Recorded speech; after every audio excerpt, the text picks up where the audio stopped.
Simon, that was just unbelievable, particularly to see it happening in what's in the back room when we're sitting in the front room. We realised there's a lot of activity happening there. That was really fantastic. So, who's got questions? All right, possible. let's enable the chat room. Yeah. And just write down number 1 and your name, and we'll just run through the chat room in order. We will have some rules. We don't want long, drawn-out anecdotes of what happened last century. We just want a short, succinct question. In that way, everyone will be able to get their question in. And there's always time to look at questions at another time as well. And we'll make sure that we get them all answered. So we've got our first one is Lisa. I would just like clarification on a couple of things. Firstly, with the glitch and you saying extra 30 seconds, does that mean contestants who have a glitch get 8 minutes instead of 7.5 minutes? Sorry, Lisa. Can we start with the person you're directing the question to, please? Simon. I would, I don't know the answer to that one because I'm not the chief judge for the district. So I know Mark's online. Maybe that question could be asked to Mark. Yeah, Mark. Yep, thanks, folks. Fantastic presentation, one and all. Well done. Yes, that is in the rule book. So they if there is an issue with the timing, and I would put a technical glitch in that category, then yes, contestants get an extra 30 seconds of overtime before they're disqualified. So that is in the speech contest rulebook. Please make sure you're familiar with that. Mark, just to double up to that, is that a one-time only thing? Or if there's multiple dropouts, do they get multiple 30 seconds? And that's a one-time only. Thank you. The other one, which Mark, you may be able to answer as well. Warren did say something in his presentation about the contestant will tell the chief judge when they're ready. Is that the case, or is it still the case of the rule book, which is the first verbal or non-verbal? Yeah. So normally it is the first verbal or non-verbal, but because we're operating in a different environment, the chief judge or the contest toastmaster can confirm. Like normally it would just be like you would ask the contestant to give a nod or just a little thumbs up or something. Because we're in a virtual environment, you can't do that. So just a simple, contestant, are you ready? And they'll just say yes, and that's fine. And then after that, the timers will start timing from the first definite verbal, non-verbal gesture. Thank you so much for your clarification. No worries. Leanne, would you like to ask your question, and who are you directing it to, please?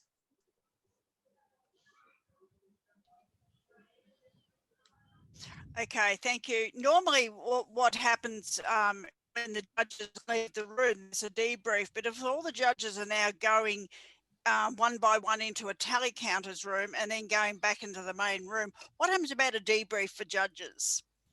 And whoever wants to answer that, I'm happy with whoever feels they're qualified to. Yes, yep. Simon? So there's no such thing as a judge's debrief in reality, but you can have a debrief, and it doesn't have to be immediately after that contest. It can be at the end of the day. So we've got 2 contests. We've got the humorous and we've got the international. If the judges are happy to hang on for an extra half an hour for a chit chat, then they can go off into another breakout room at the end. It doesn't have to be immediately after that contest.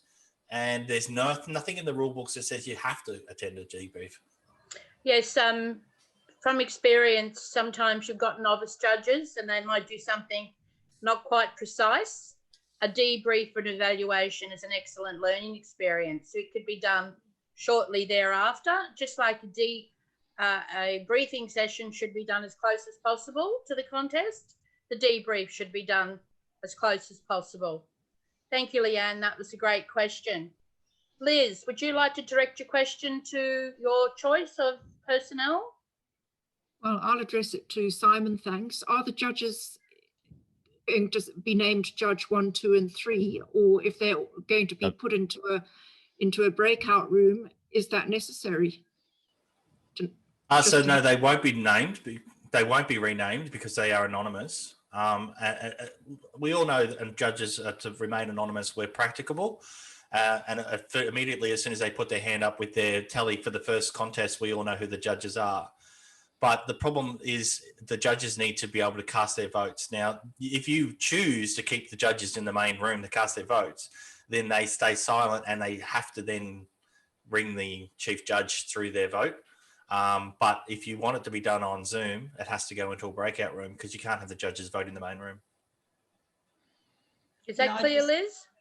No, not really. I want to know if if the judges show their names. I mean, if you're moving them into a breakout room, nobody's going to know if somebody's disappeared from the screen, have they? Liz, So what would happen is the Zoom master prior to the competition would have a list of all the judges. So they would have that. They would have the judges ready there. They would already be in the breakout rooms ready to be assigned.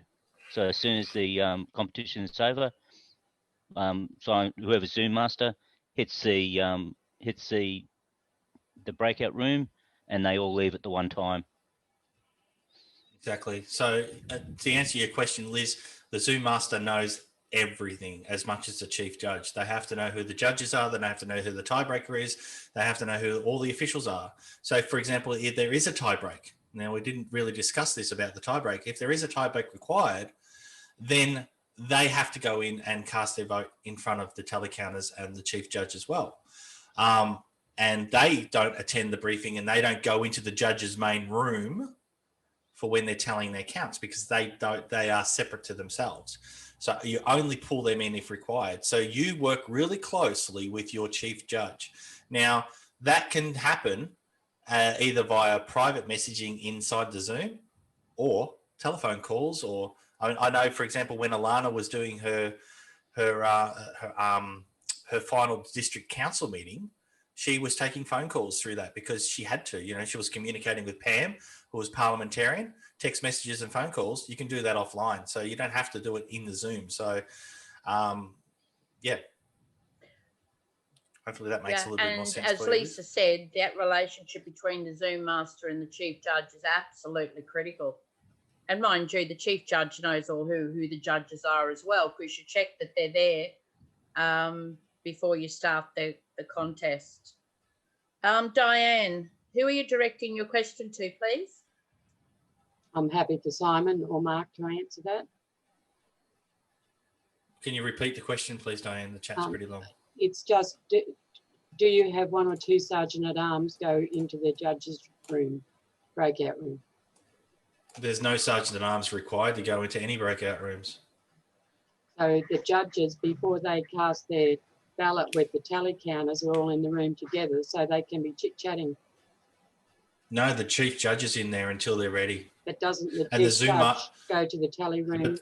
Okay, so the Zoom master stays in that room and makes sure that the judges doesn't say anything, but the district can say, take an SAA in there. There's nothing stopping you. Absolutely. Yep, Okay. For sure. Thank you. Yeah, for sure. Great question. Great question. Sid, Sergeant of Arms could also start your meeting on time as well. So that plus the Zoom master could be quite... Well, there's nothing stopping you from having an assistant Zoom master. So you could have one of the assistant Zoom master could be an SAA in that role.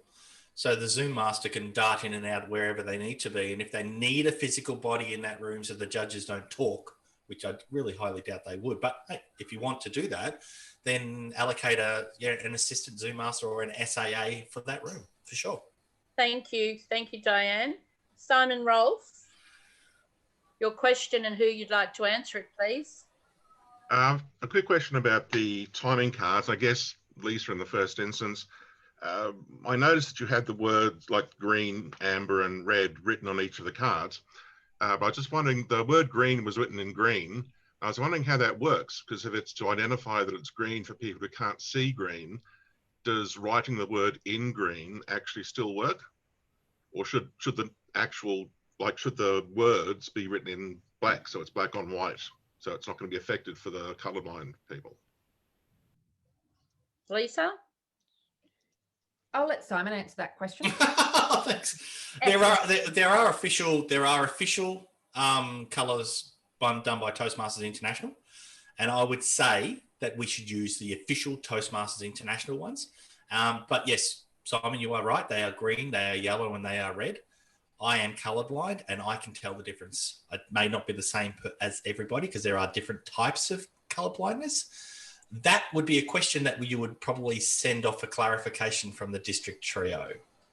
But I would say myself, if I was going to say I was going to be a timer at a contest, I would use the official timing cards that Toastmasters International have provided us because they are on brand. Well, do the official ones have the words clearly No. written? Well, see, the one that Lisa had, I thought was good in that it was mostly green, but then she had the word green. I'm just not sure whether having the word green written in green is going to be useful to someone who can't see green. If they can read. I don't have the answer to that one. Read the colour. I would ask a clarification from Mark because he is the chief judge for the district and he can pursue that further. I mean, I'm showing my background at the moment and I've got green and yellow up. Yes, I can see the difference. Unbranded. Yeah, so unfortunately, there, Charmaine, it's unbranded. Yep. The one it's on the Toastmasters background. I just typed. Yeah, but I won't get into a discussion about it, but the font's wrong. See, so it's one of those things that you need to, yeah. Yeah, you can download them from Toastmasters International website. Anyway, we're getting down into the depths of there. So if you want that question answered further, Mark, I'd probably contact your area director and go from there, or go to see Mark or someone like that. Yeah, I'm happy to jump in there quickly, Simon. Yep, thanks, mate. So folks, again, in Toastmasters, we're an inclusive organisation. As much as possible, we want people who do have impairments to be included as much as we can, and that feeds very much into our core value of service and respect. Now, Simon is quite right. In the first instance, we would prefer contest Zoom masters, timers, and whatnot use the official Toastmasters timing cards, so to speak. But however, if you do have a contestant who is colorblind, and again, maybe check with your contestants before the day, I would definitely support you making reasonable adjustments to accommodate those members, because we do want to include people as much as we can. And if it is a case of just changing up the slides slightly so that a member who wants to compete can compete, then go right ahead. We're doing our best to include people here, not to exclude them. Thank you, Mark. Let's get a skate on, guys. Simon Rolfe. He's already done his. Directing your question. He's already done his question. Yeah, mine was about the colours. Okay. Drop the Deb Barnett. Deb Barnett. Thanks, Denise. This is a question for Simon and Mark. I'm a little bit concerned that some of my speakers or judges may or may not be able to fill in the eligibility form and scan it back, or fill it in online and scan it back and put it in an email. Are they able to write the information that should be going on the eligibility form in the body of an email, and their signature block is regarded as an official signature for those particular documents? That is definitely an email for Mark. A question for Mark. Yeah, thanks, Deb. It's, again, I'm going to run with the whole common sense approach. So if you do have members that, for whatever reason, technology prevents them from filling in forms, and I mean the PDFs are fillable PDFs. So in Adobe Reader, you can do signatures, you can fill out the fields and so on. Do that if you can. If not, have a discussion with the chief judge of the contest, what they would be satisfied with in terms of meeting that requirement, and just having that assurance that people who have been asked to judge meet the qualifications to judge. Keep it simple, keep it common sense. Thank you. Thank you, Mark. Pam, Holly? Yeah, I've got two questions there, which are fairly similar. One is, I'm just not sure if co-hosts can see the chat. I do believe they can, but Simon's nodding, so I'm taking that as a yes. And the other one, I've put briefing rooms, I actually meant breakout rooms. Can co-hosts operate breakout rooms? Only the host can. Okay, thank you. Just a quick answer to the co-hosts are able to move between breakout rooms. They don't need the host to move them, so they can move themselves to another breakout room. Yeah. So if you make the chief judge a co-host, they could move themselves. However, that's one thing I would reiterate is don't make the chief judge a co-host. And the reason I say that is because you do not want the chief judge to be messaged privately during a bloomin' contest. Because even though we disable chat, you can still privately message your hosts and co-hosts, and you don't want the chief judge to be pursued that way. One of the new things with the Zoom update is you can allow everybody to move wherever they want freely now. However, as I said before, you still want it to be a manual thing, especially around the judges. You don't want people, blow-ins, just turning up into the judge's room.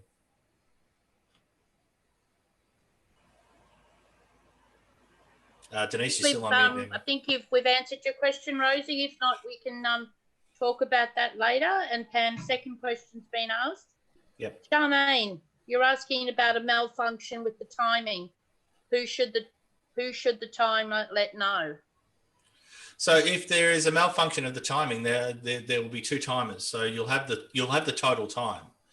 Now, if the secondary timer is watching the primary timer's screen, and at 5 minutes, because they're timing it as well, and at 5 minutes they don't put up their timing card, and they get to like 5 minutes and 10 or 5 minutes and 15, take over, because either that timer has gone to sleep or they've dropped out. So take over. And it doesn't matter if you've got two greens on the screen, because all of a sudden the timer's like, oh, I woke up, and then they put the green on and then they take back over again. And then you can take, I probably wouldn't take that down once you start committing yourself to doing timing cards, because if you know what it's like, it's so distracting seeing people moving in the background and changing, especially when they're turning cameras on and off and all that sort of stuff during regular Zoom meetings.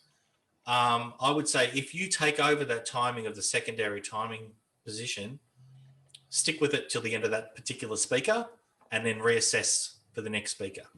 Simon, does it pay for the person to have, like, the timekeeper to have two stopwatches, like one on the computer and one in their hand, just in case that does happen? Absolutely. You can time any way you want. If you're a timer of the contest and you want to have a stopwatch and a mobile phone sitting in front of you, just in case one breaks, that's fine. Because I was in a club meeting and I didn't press the reset button on the stopwatch, and I was panicking, and I didn't know what to do at that point. And it was only in a club meeting, I know, but still, it did happen. Thank you, Charmaine. Yeah, Let's thanks, Charmaine. move on. Stephen Sheridan's asking a question of whom? Stephen? Simon, I was the Zoom host at a contest last Monday. It was an evaluation contest, the first part. The second part was international speech contest. Okay, the first part, I managed to get through that okay, thank goodness. But then in the second part, when I wanted to move, they were the same names, the same judges, back into the breakout rooms. Their names were already grayed out, showed as on the breakout rooms, and I couldn't do it. And thank goodness the co-host did it for me. Okay, so you can recreate the room in that situation if it grays out. But remember before when I showed you the option under the, let me just show you here, if I do it on the screen share. Remember on the breakout rooms, and I showed you this option here, automatically moved all assigned participants into breakout rooms. Make sure that is definitely ticked, because what happens is sometimes people will walk away from their computer screen. This happened at club officer training quite often. You would be trying to move people into the breakout rooms, and it would pop a message up onto their screen saying, you are being asked to move into this room. Do you agree? And you could walk away and you could sit there in limbo for ages. That's how I knew when people actually weren't at club officer training. They were just off doing whatever they wanted anyway. Yes. But if you turn that on, you force them to move. It's a force. So I think that's probably where you went wrong. Yes, it did send that message. Yes, okay, thank you. Okay. Good thinker. Next one. Next one is Sue Pinker. Yep, Sue, your question. this is directed to Warren. Warren spoke about this, about all video and sound being off. Do the people do that themselves, or is the host and co-host going to be doing that? And that's first question. It will come down to the contestants. and the guest. Also, I forgot to mention as well, on page 16 of the 2021 contest rulebook, you will find all the information about what is required of when you are doing your speech contest. And I also forgot to mention too that wearing of headphones or such as these, I feel that they won't be allowed because it will act as a distraction as well. But if you check out page 16 of the contest rulebook, it lists everything there. It gives you all what you are required. But yes, to answer your question, Sue, members are up to turn the cameras off. Okay, what's to stop people turning them on and off and maybe Well, distracting? it comes down to the core values, integrity, and respect for the other competitors as well. Okay. So you can stop people's video if they don't turn it off, but you have to do that individually, one at a time. Or you can force them out. Or mute all. You can mute all at once, which is great, but then the contestant must, and the contest hostmaster must remember to then unmute themselves. The other thing we haven't spoken about, and I'll take this opportunity under that, is the waiting room. If a contestant is speaking and somebody wants to join the contest, don't let them in until that person has finished speaking. That's why you use a waiting room, because you can sit as many people in there. We've had it happen today. We've had a few people drop out through this meeting and they want to come back into the meeting, which is perfectly fine. We'd let them straight back in. But if you're in the middle of a speech, don't let anybody in. It's like re-entering the room and leaving the room. So you can let them in after they've finished speaking during that 1 minute silence, but don't admit anybody into the room until that 1 minute silence. Yeah, Ian Pink has asked if other officials are briefed a day or two earlier. Could we also choose and work out the speaking order and speech titles beforehand as well? Yeah, I'll clarify that. If I happen to drop out as a speech contest chairman, should I have all my run sheets, speaking orders, speaking titles with one or two other people? And who? Lisa. So with that, your speakers will have to do eligibility forms. Those eligibility forms need to go to the chief judge. On the eligibility forms, the speech title is on there. So is the chief judge going to take over from me if I drop out? Are you saying if you drop out as contest chair? If I'm running a contest and I drop out, who's going to... Well, that needs to go to the organizer. Okay. Organizer of the conference who actually sourced all of the grid people and contest chairs. And I've always said with any of my conferences I've ever done or contests I've ever done is always have a backup. Yeah. So they need the speaking order, they need the bios, they need the run sheets, they need everything. So once you've selected someone to be your contest chair, have a backup person to be your contest chair just in case something happens. My area director's online, so they can sort it out. Yeah, so backups are always really important. Yeah. Eligibility forms will go to the chief judge, so they will at least have the speech title. Yep. And your speaking order, once done, there's no reason as well why you can't send that to the, say, area director and chief judge as well. Okay, thanks. And you had a question about profile pictures. Okay. What's the profile picture question? Because I'm following it down the list and I see the next one was backgrounds compulsory to be plain wall only. Yeah, we can go with that one, Simon. No, I can't because I'm not a chief judge of the district. So I would say it's in the rule book. For clarification, I would speak to the chief judge of the district, which is our lovely Mark Snow, who's on our call. So Mark, you're being called up to the plate again. Excellent. So just clarifying, so this was a question about the backgrounds, yes? So whether you should have backgrounds or just not have them at all. So just clarifying. Yes, Mike, please. Warren did say, or someone said that we are only to have plain backgrounds, but You know, I mean, could you have a curtain, or they said that somebody actually said a wall only, a blank wall, but is that? Yeah. Yeah, no, good question. So there is nothing in the rule book that specifies what sort of background you can have. For instance, I see you've got a Brisbane Lions vest, and well done them for winning the game.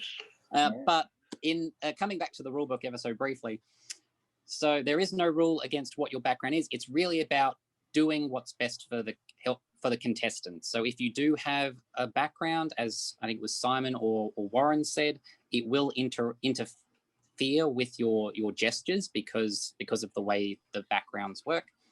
As much as possible, again, keep it simple. Generally with technology, the more you try to make it fancy, the more likely it is to blow up in your face. So let's keep it simple, and that'll give the contestants the best chance at doing a good job and being judged fairly. Absolutely. You can have your own background, like I obviously wouldn't have lions, but I could have a buffet with a vase of flowers or something. Not a virtual one, I'm talking. I know we can't have virtual. All right, you can have whatever background you feel is suitable. Okay, thank you. But virtual backgrounds aren't banned, are they? They're just not fancy ones. Yeah, they're not banned, but they're certainly not recommended for all the reasons that we talked about before. The only way you can have a background look pretty is if you actually do have an actual green screen behind you. And a lot of people don't have the green screen. I know I do, Pam does. There's a few people who do have the background behind them, which is fantastic, a nice green screen. If you ever want to find somebody who has the most, that's Anne's. If you want to see somebody has, I feel, the prettiest background I've ever seen, which isn't an actual virtual background, is Marietta Wetzig. If you ever are on a Zoom call with her and you look in her background, it is gorgeous. She's got a bookcase, she's got her flowers, she's got a GTM up on the wall. Those sorts of things are much better than this rubbish thing that I've got behind me. But just make it look nice. Okay, this is the last question about profile pictures. Pam, are you able to explain your question? Yeah, that was just for anonymity. So people who do switch off their video, and yes, Sue's got one, Denise, you've got one, Simon's got one, those profile pictures, if the judges are meant to be anonymous, they kind of, well, quite a few of you. Yeah, there is a setting in Zoom that prevents that profile picture from showing. So I was thinking maybe the District 69 at least should switch those off for the contest season for that purpose. The only way I don't know that setting you're talking about, Pam, but I've got my Toastmasters with my slogan. I suppose that's a really good point, because then I could remove that for the day and you can just replace it on your settings to do that. You could just replace it with the Toastmasters logo or remove it completely. So for example, I can see Wade and Ben haven't got any background at all. I can see Simon's got his background turned off with vote yes. So that's a political statement. Those sorts of things can be seen as potential, but then again, the judges should, Well, sorry, that's an account setting. It's not a personal setting. So I think it's on the District 69 settings. I'm happy to turn mine off, but I don't know how. So the District 69 one, Pam, will only be used by the Zoom master that day. It won't be used by any of the contestants. So the contestants will be logging in at their own personal accounts. So I thought that stops everybody who's logging in from showing their backgrounds. Can I take that one on notice, because I don't know the setting you're talking about? It does say disable profile pictures. Wonderful. Wording. So that's the way I interpreted it. Okay, I will definitely have a look and see if we can nut it out. And that's a great question, Pam. I'll take that one on notice. Denise, do we have any last minute questions? We've got 3 minutes to go. If not, do you mind if I do a quick wrap up? Okay, Pam? Can I make one quick comment and suggest that people suggest to their contestants that they have their own timing device in case something goes wrong, so they can actually see where they are. Absolutely. I'm competing this, or I shouldn't say that. I'm actually competing this year, and I have my camera here, and just above my camera, I have the ability to put my iPad, and you better believe I'll be having a timing light above my camera. Jim, we might wrap up so we can finish promptly. Okay.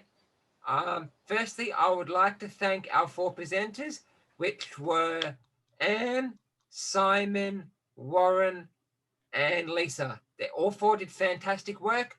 So thank you very much. That's been recorded and be shared with the district. I'd also like to thank Mark Snow for his input at the end, and thank you for coming along as a TRIO representative. And finally, I'd like to thank Denise as well for all the hard work she's put in to make this a success. Without her work, this wouldn't happen. And most importantly, I'd like to thank the 40 people who came today, a huge number. Without your support and without your coming and learning, days like this wouldn't happen and they wouldn't be the success they are. So thank you to everyone who came along. Good luck with your club, area and division contests online. And hopefully we can all attend them and have a great day. So if anybody wants any more further clarification, I'll pop my email address in here. We will edit this video up and we will hopefully make it available to whoever. We'll probably break it down into the 4 different